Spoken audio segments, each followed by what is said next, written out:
Thank you so much आप सबका। आप सब लोग यहाँ हमसे बात करने के लिए आए, बहुत खुशी हो रही है आप सबसे मिलकर। मेरे साथ समर जय सिंह सर हैं। आप तो जानते होंगे, बचपन से हमें देखते आए हैं भगवान शिव के रोल में, और हमारी फिल्म में बहुत ही प्रमुख किरदार निभा रहे हैं ये। और मेरे साथ हमारे लॉयर भी हैं कुशाग्र सिंह। तो कुछ चीज़ें ऐसी घटी है दिल्ली शहर में हमारी फिल्म को लेकर, उस पर जो कानूनी बातें होगी उस पर कुशाग्र सिंह जी भी बात करेंगे। सर फिल्म किस बारे में है, थोड़ा बताइए। फिल्म मैं अगर कहूँ तो जैसा कि आपने ट्रेलर देखा ही होगा तो थोड़ा सा अंदाज़ा लग गया होगा आपको, क्योंकि आप सब लोग दिल्ली के रहने वाले हैं। तो दिल्ली 24 फरवरी 2020 को जो यहाँ पे घटनाएं घटी थी उस पर आधारित है। लेकिन 2020 में 24 फरवरी को जो घटनाएं घटी उसको अगर हमें देखना है तो हमें उसके बहुत पीछे जानना पड़ेगा कि वो क्यों घटी, उसके जड़ में क्या है, उसकी रूट में क्या है। तो हम अगर पीछे जाना चाहें तो बहुत पीछे जा सकते हैं, 1947 तक जा सकते हैं, जब देश आज़ाद हुआ। तो पार्टीशन के टाइम पर एक माइनॉरिटी जो है, हिंदू माइनॉरिटी जिसको बोलते हैं, पाकिस्तान में, बांग्लादेश में, अफगानिस्तान में, वो वहाँ छूट गई। और उसके बाद किसी ने उनकी तरफ मुड़कर भी नहीं देखा कि वो किस हालात में रह रहे हैं। आज एक वीडियो आमतौर पे हफ्ते भर में 10 दिन में एक वायरल वीडियो आ जाता है, मेरे पास सालों से मैं देख रहा हूँ। एक बच्ची जो होती है, 14-15 साल की बच्ची है, वो रो रही है अपने माँ बाप से के पास जाने के लिए। माँ बाप बिलख रहे हैं और उसे खींच कर ले जाया जा रहा है, और वो इतने मजबूर है कि वो अपनी बच्ची को वापस नहीं ला सकते हैं, क्योंकि एक ग्रुप ने, एक 2-4 लोगों ने बोल दिया कि भाई ये मैं चाहता हूँ कि आज से मेरी बीवी है, मेरे पास रहेगी, मैंने इसको अबडक्ट कर लिया है। कोर्ट ने उसे लीगल करार दे दिया। तो ये इस तरह की प्रताड़ना में ये लोग बरसों से जी रहे हैं। वहाँ चेंड स्लेवरी हो रही है, बंधुआ मजदूरी में लोगों की पुश्तें निकल जा रही है। लेकिन सारा वर्ल्ड जो है ना अपने एक ब्लाइंड आई करके उस तरफ बैठा हुआ है। आज चैट जीपीटी, गूगल से ज़्यादा हम चैट जीपीटी देखते हैं आजकल। मैं भी परसों के दिन, आप भी डालकर देख, चैट जीपीटी में मैंने डाला कि भाई persecuted groups, persecuted communities of world, तो उसमें बहुत सारी कम्युनिटीज़ आई। रोहिंग्या आए, उसमें उइगर आए, उसमें इंडिजीनियस आए, और 5-7 आए।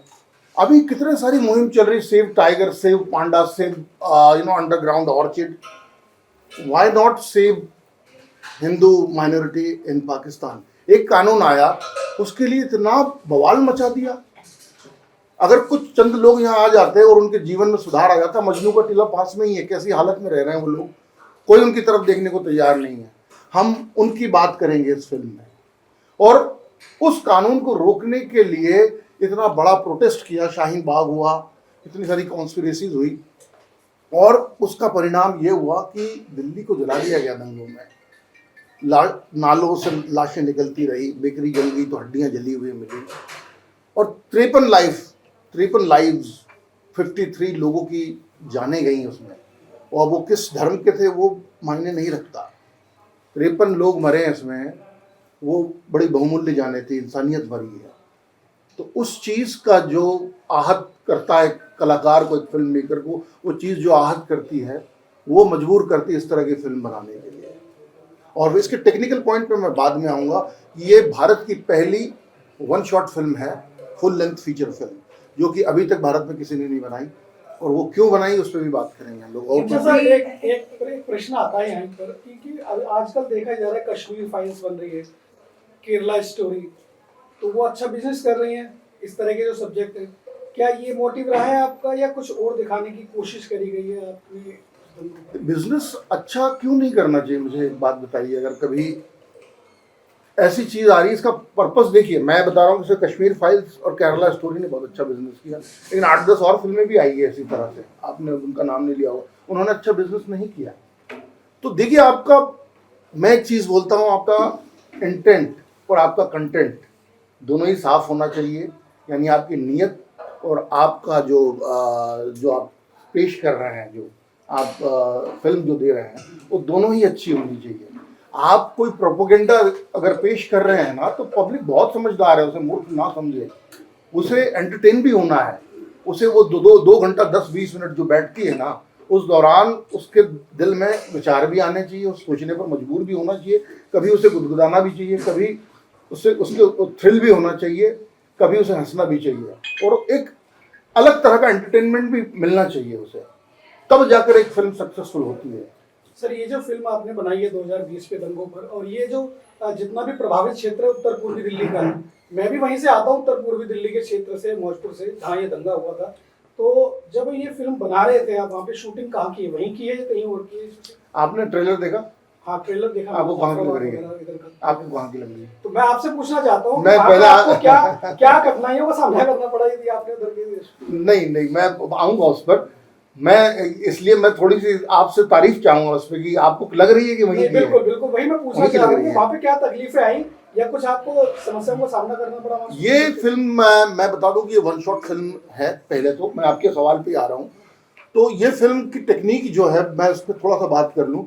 मान लीजिए ये मेरे हाथ में मोबाइल है ना, इन भाई साहब पे मेरा कैमरा है, मैंने यहाँ से शुरू किया वीडियो, ठीक है, और इस तरह से मैं लेकर गया यहाँ पर, और मैडम पर लाकर मैंने कैमरा बंद कर दिया।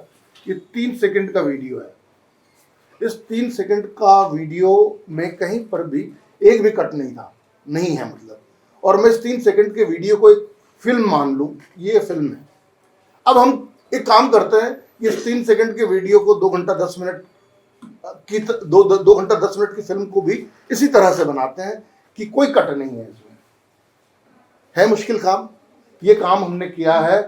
वो भी इतने सारे इवेंट्स उसके अंदर है कि दंगे में चल रही है दिल्ली में, कहाँ कहाँ क्या क्या हो रहा है, और हम चलते जा रहे हैं।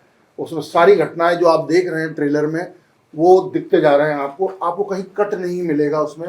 ऑडियंस अगर वो देख रहा है तो उसे लगेगा वो कहीं बैठा हो, वो साउथ में बैठा हो, वो मध्य प्रदेश में बैठा हो, वो बॉम्बे में बैठा हो, उसे लगेगा कि वो दिल्ली के दंगों में उस दिन वो भी वहीं था। उसे भी ऐसे ही लगेगा कि पेट्रोल पंप शायद कहीं से आ सकता है, पत्थर कहीं से आ सकता है। इस टेक्निक की ये खूबी है, और इसमें आपको आम दिनों से ज़्यादा, यानी कि अगर एक दिन में कोई शूटिंग हो सकती है, वो शूटिंग को करने के लिए आपको 4 दिन ज़्यादा देना होता है। 5 दिन में ख़त्म होती है, तो आपको 4 दिन तक तो आपको रिहर्सल करना होता है on location with camera with actors. Budget 5 गुना ज़्यादा होता है। वो करने के बाद में आपको ये फाइनल शूट करना होता है। सर, तो it's very difficult. Yes sir, इस फिल्म का उद्देश्य क्या है? ये जनता पे कैसी छाप छोड़ेगी? हालांकि मतलब कंट्रोवर्शियल भी कह सकते हैं। ये जनता पर ये छाप छोड़ेगी कि आप जो प्रताड़ित कम्युनिटी है, जो लोगों पर जुल्म हो रहा है, यानी पहली चीज़ तो मैं, हमारे देश में एक बहुत ही गलत नैरेटिव ये चल रहा है कि भाई मान लीजिए कि मेरा धर्म है हिंदू और भाई साहब हैं हिंदू, लेकिन इनके ऊपर हो रहा है जुल्म, और मैंने बोल दिया यार इस पर क्यों जुल्म हो रहा है यार, और बोलने वाला चूंकि हिंदू है तो मेरे ऊपर लग गया सैफरॉन टैग उसी टाइम। मैं हो गया कम्युनल, मैं हो गया सांप्रदायिक। चूंकि हिंदू है तो मैं क्यों बोल सकता हूँ? अरे भाई हिंदू है तो उसको तो मार खाना चाहिए, उसे नहीं बोलना है मुझे। हाँ, कोई और धर्म का व्यक्ति हो, उस पर अगर उसे मार पड़ रही है और मैंने बोल दिया, कितने अच्छे आदमी यार, सेकुलर है देवेंद्र जी, कितने बढ़िया, इनकी सोच कितनी अच्छी है यार। धर्म क्यों देख रहे हैं हम लोग? कोई भी हो अगर वो प्रताड़ित है तो उसके लिए बोलना पड़ेगा आपको। मुसलमान भी हमारे भाई हैं, हिंदू भी, लेकिन हमारे यहाँ ये जो कवर फायर दे रहा है एक वर्ग जो है कि भाई ये व्यक्ति ने गलत किया है। अगर कोई भी हो, दिल्ली दंगों में जो भी साजिश रच रहे थे जितने भी लोग, बहुत सारे चेहरे आपने हमारे इसमें भी देखे हैं, तो भाई ये आप कवर फायर किसे दे रहे हो? चूंकि इसलिए दे रहे हो क्योंकि वो आपकी कम्युनिटी का है। मलबे जी, मेरा सवाल है the movie is releasing now और दिल्ली में इलेक्शंस हैं जिसमें आप घर गए थे। Elections are devoid of any colour caste, right? And इस मूवी से काफी इफेक्ट होगा।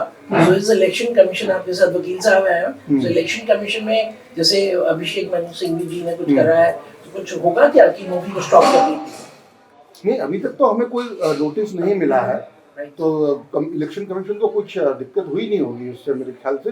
बाकी अभिषेक मनु सिंघवी जी के मुद्दे पर वकील साहब बताएंगे। जो नरेंद्र मोदी जी की बायोपिक मूवी 2019 में रिलीज हुई थी, उसको जो ECI ने स्टॉप किया था, उसका आधार जो रूल था, वो रूल सिर्फ बायोपिक मूवी पे लागू होता है। ये as Devendra ji said This is a artistic reflection inspired by true events. It is not a biopic material. This would not constitute as a biopic material. So ये model code of conduct से कहीं से भी hit नहीं होता है.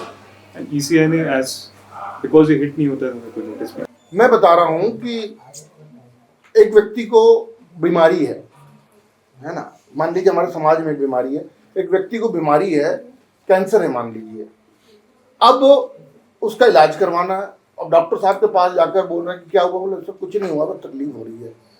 क्या हुआ, कुछ नहीं हुआ, तकलीफ हो रही है। भाई कैंसर है, किस तरह का कैंसर है, किस वजह से हुआ है, क्या नहीं खाना है, क्या आपको परहेज करना है और क्या दवाई लेना है, क्या ऑपरेशन करना है, उसमें बात नहीं करोगे आप, तब तक वो ठीक कैसे होगा? बस इसलिए कि भाई वो दंगा बुरा मान जाएगा कोई, इसको तो कारपेट के नीचे डाल दिया जाए, इसलिए हम चुप बैठे हैं कि कोई बुरा मान जाएगा। आपको लग रहा है कि मेरी फिल्म सच के करीब है, तो सच को सामने आने दीजिए ना, देखने दीजिए लोगों को। 3 मिनट के ट्रेलर में अभिषेक मनु सिंघवी जी ने इतनी बातें कर दी, वो विष छिड़क रही है, अजगर फुफकार रहा है, ये फिल्म है कि इल्म है कि जुल्म है, उतना अच्छे शेर पढ़े उन्होंने उस दिन, है ना। तो कहाँ से विष और जहर निकल गया? भाई यहाँ पे जहर तो तब निकला था जब 24 फरवरी के दिन सच में लोग मर रहे थे। मेरी फिल्म से लोग मरेंगे नहीं, मैं गारंटी देता हूँ कि आप देखेंगे तो वहाँ एक संदेश लेकर निकलेंगे आप कि एक व्यक्ति को, चाहे हिंदू हो मुसलमान हो, एक समाज में रहने के लिए उसको करना क्या चाहिए आगे। आप जब तक ऑपरेशन नहीं करेंगे, उस मूल में नहीं जाएंगे, उस जड़ में नहीं जाएंगे, तो आप कैसे किसी समस्या का समाधान ढूंढेंगे? आप किसको बचा रहे हैं? आप बस कुछ चेहरों को सामने नहीं आने देना चाहते। एक मेरी फ्रीडम ऑफ एक्सप्रेशन है या नहीं, मुझे आज़ादी है या नहीं अपनी बात कहने की इस देश में? एक कलाकार को अपनी आर्ट को सामने रखने की आज़ादी है या नहीं? नहीं, इन्हें मत दिखाइए। क्यों मत दिखाइए? मैं बिल्कुल पॉलिटिकल व्यक्ति नहीं हूँ, लेकिन मुझे कुछ मैं जुड़ा रहता हूँ, चीज़ें देखता हूँ, तभी तो इस तरह की फिल्म बनाई है। वो सलमान खुर्शीद जी का एक स्टेटमेंट था कि भाई वो सोनिया गांधी जी को बहुत दुख हुआ, काफ़ी रोई रात भर, तो पाटला हाउस में कुछ आतंकवादी मार दिए। अब अभी से मैंने तो फिल्म दिखाई भी नहीं और रोना शुरू हो गया कि किस किस को दिखा रहे बेचारों को, इनको उनको, कि बदनाम किया जा रहा है। अरे भाई बदनाम सामने है, सब कुछ सबने देखा है कि क्या हुआ था, कौन है, कैसे लोग हैं। और मेरी फिल्म तो सिर्फ उन इंसिडेंसेस से इंस्पायर्ड है, और मैंने एक सिनेमैटिक आज़ादी लेते हुए एक चीज़ रखी है सामने। तो सिनेमा सिर्फ एंटरटेनमेंट नहीं है, सिनेमा आपको सोचने पर मजबूर करना चाहिए। हम बोलते सिनेमा समाज का दर्पण है, लेकिन सिर्फ यही नहीं है, इसका वाइस वर्सा भी है कि सिनेमा समाज पर प्रभाव भी डालता है। तो वो प्रभाव उल्टा ना हो, जैसा कि आपका सवाल था अभी। सिनेमा को लोगों पर उसकी आंखें भी खोलनी चाहिए सिनेमा को, ये सिनेमा की जिम्मेदारी बनती है। मैं बॉलीवुड में था, लेकिन मैं वो टिपिकल बॉलीवुड फिल्म लेकर नहीं आया हूँ सर, बाहर से बनाई है मैंने। कोई स्टूडियो नहीं है मेरे पीछे, कोई फाइनेंशियल बैकअप नहीं है ना। और ये इस तरह की टेक्निक पे कोई बॉलीवुड वाला बना भी नहीं सकता, और कोई स्टार नहीं बना सकता, कि इतना टाइम दे ही नहीं सकता है वो, इतनी मेहनत कर नहीं सकता। इससे जुड़ा हुआ एक सवाल है कि द कश्मीर फाइल मूवी जब रिलीज हुई थी, तो उसके बाद लोगों में एक सवाल पैदा हो गया था कि जो डायरेक्टर और प्रोड्यूसर जो सैकड़ों करोड़ कमाए थे उस मूवी के अंदर, तो जो पीड़ित थे, जो पंडित लोग थे, तो उनको उनका कुछ शेयर नहीं मिला। क्या आपके इस मूवी के बाद जो आप इनकम आप जो जनरेट करेंगे, बहुत अच्छी बात, तो क्या शेयर होगा उसको? सर ये मेरा शुरू से उद्देश्य रहा है। मैं बड़े लोगों दूसरों की बात नहीं करूँगा कि उन्होंने क्या किया क्या नहीं किया, और फिल्मी लोगों के लिए लोगों के मन में बिल्कुल विश्वास नहीं होता। मैं अब दिल्ली में भी बात कर रहा था ना, तो वो आज अच्छी बात करते हैं, कल फ़ोन नहीं उठाते, ऐसा बोल रहे थे मुझे कुछ लोग। मैं जहाँ तक ये बात मैं आज आपने पूछ ही लिया है, तो मैं ये बाहर बोलना नहीं चाह रहा था कि इट्स वेरी पर्सनल। जितने मैं शुरुआत ही मैंने उनके बारे में बात करके की थी, तो सही बात बोल रहे हैं आप कि मैं ये फिल्मी आदमी हूँ, एक्टिंग तो नहीं कर रहा हूँ कहीं कि मुझे बहुत दर्द होता है। मैं आज सबके बीच में ये घोषणा करता हूँ कि इस फिल्म की जो भी कमाई होगी, अगर ये ठीक हमारा अगर जो हमने लगाया है वो निकल जाता है, उसके ऊपर जो भी कमाई होगी उसका एक भाग, वो भाग हम डिसाइड करके वो भी मैं बता ही दूंगा जल्द, इस फिल्म के रिलीज के पहले ही। वो भाग लगेगा जितने भी शरणार्थी, हिंदू शरणार्थी हिंदुस्तान में रह रहे हैं, उनके कल्याण के लिए, उनके बच्चों की परवरिश, एजुकेशन हो या जिस भी तरह से, या तो हम ट्रस्ट बनाएंगे या फिर उनके साथ बैठेंगे, उनकी समस्याएं समझेंगे और उनकी भलाई के लिए लगाएंगे। इवन मैंने जगह भी निकाल रखी है, मजनू का टीला है इंदौर के पास में, धार के पास में एक मुल्तान नाम का गांव है, वहाँ पर 300 लोग रहते हैं। एक जोधपुर के पास एक जगह है, वहाँ पर लोग रहते हैं। इंदौर शहर के अंदर सिंधी समाज भारी संख्या में वहाँ से माइग्रेट हुआ है और मैंने ये सारा डाटा निकाल रखा है। मैं ऑलरेडी इस पर काम कर रहा हूँ। मेरा सिर्फ मकसद ये फिल्म को इस तरह की ला करके बहुत सारा पैसा कमा करके और बहुत नाम करके एक तरफ हो जाना नहीं है सर। कल को मैं फिर और फिल्म लेकर आऊँगा, यहीं बैठूंगा और अगर ये मैं ना करूँ तो आप मुझे बिल्कुल मेरा गिरेबान पकड़कर ये सवाल वापस पूछिएगा कि देवेंद्र जी आप वो बोल कर गए थे, उस बात का क्या हुआ, और मैं बैठा रहूंगा यहीं। ये आज मैं दावा करता हूँ आपके लिए। हमारा सवाल सबर सिंह, बिल्कुल बिल्कुल सर। सर आपका स्वागत है दिल्ली में। Thank you. और क्योंकि हम लोग आपको देखते आए हैं एज शिवा, तो जैसे मैं आपसे बोल रहा था, you are the only Shiva in India. One, so what made you, Shiva is only one, so what made you accept the film and आपके रोल का हाउ चैलेंजिंग इट इज? सबसे पहले तो ये जो फिल्म है हमारी, वो इनब्रेड फिल्म नहीं। आमतौर पे मैं 97 में मेरा पहला काम था जो आपने देखा ओम नमः शिवाय, तो मैं हिसाब नहीं लगाना चाहता क्योंकि बहुत पीछे जाना पड़ेगा।